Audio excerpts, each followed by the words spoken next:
السلام علیکم ورحمۃ اللہ وبرکاتہ۔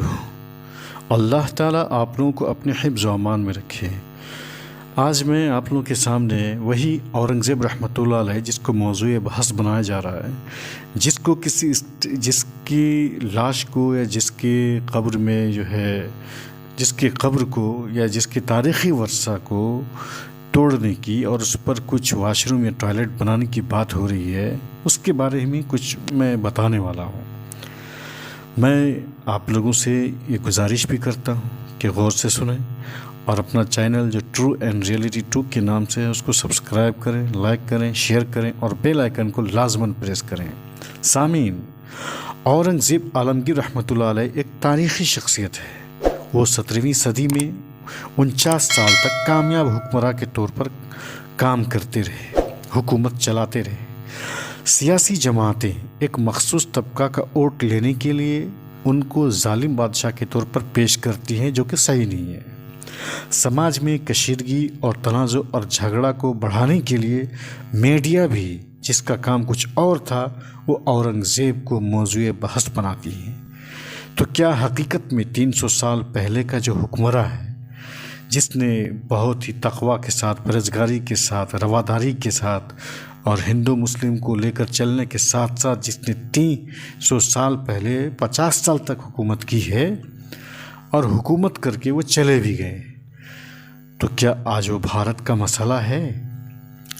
حقیقت میں اورنگزیب عالمگیر رحمۃ اللہ علیہ اور نہ ہی شیواجی سامبھاجی یہ آج بھارت کا مسئلہ ہے ہی نہیں۔ آج بھارت کو تعلیمی معاشی ترقی کی ضرورت ہے، یہاں سماجی انصاف کی ضرورت ہے، جدید چیلنجز پر توجہ دینے کی ضرورت ہے، لیکن بعض سیاسی پارٹیاں سیاسی یا نظریاتی فائدہ اٹھانے کے لیے اسے زندہ رکھنا چاہتے ہیں۔ ہم ہندوستانی کے لیے بہتر ہوگا کہ ہم تاریخ کو تاریخ کی نظر سے دیکھیں اور حال کے مسائل پر توجہ دیں۔ آج اورنگزیب رحمۃ اللہ علیہ کی قبر کو توڑنے یا اس پر کچھ بنانے کی جو وکالت کر رہے ہیں اور اورنگزیب رحمۃ اللہ علیہ کو ایک ظالم بادشاہ کے طور پر پیش کیے گئے ایک فلم جو پیروپیگنڈا کے طور پر ہے چھاوا، اس کی وجہ سے یا سیاسی تقریروں کی وجہ سے یا منافرت والے پیغام پوسٹ کی وجہ سے آج اورنگ آباد سے تھوڑی ہی دوری پر جو ہے ایک ناگپور جگہ ہے جو مہاراشٹر میں پڑتا ہے، وہاں پر کئی سالوں تک کوئی حادثہ ہی نہیں ہوا۔ آج ان میسیجز، تقریر اور پروپیگنڈا کی وجہ سے اور موویز وغیرہ کی وجہ سے وہاں تنازع پیدا ہو گیا ہے یا تنازع پیدا کیا گیا ہے۔ اب اس میں بھی کسی خاص مذہب کے ماننے والوں کی طرف جو ہے قانون کا پہیہ کو چلایا جائے گا اور اس پر کارروائی کی جائے گی، لیکن ایک بات ہمیشہ یاد رکھیں، کسی بھی مہذب معاشرے میں اس کی اجازت ہی نہیں ہے، اور نہ یہ اخلاقی طور پر جائز ہے اور نہ ہی قانونی طور پر۔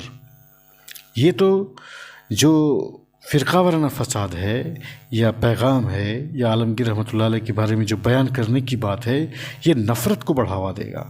اسلام میں قبروں کو توڑنا تو جائز ہی نہیں ہے۔ ہندو دھرم میں بھی مرنے والوں کے احترام کی روایت رہی ہے، اور ہندوستانی قانون کے مطابق وہ ہندوستان جو ایک جمہوری ملک ہے اور جہاں گنگا جمنی تہذیب ہے، جہاں پر مختلف ثقافتیں اور تہذیبیں ہیں، یہاں پر بھی قبر کو نقصان پہنچانا جرم ہے۔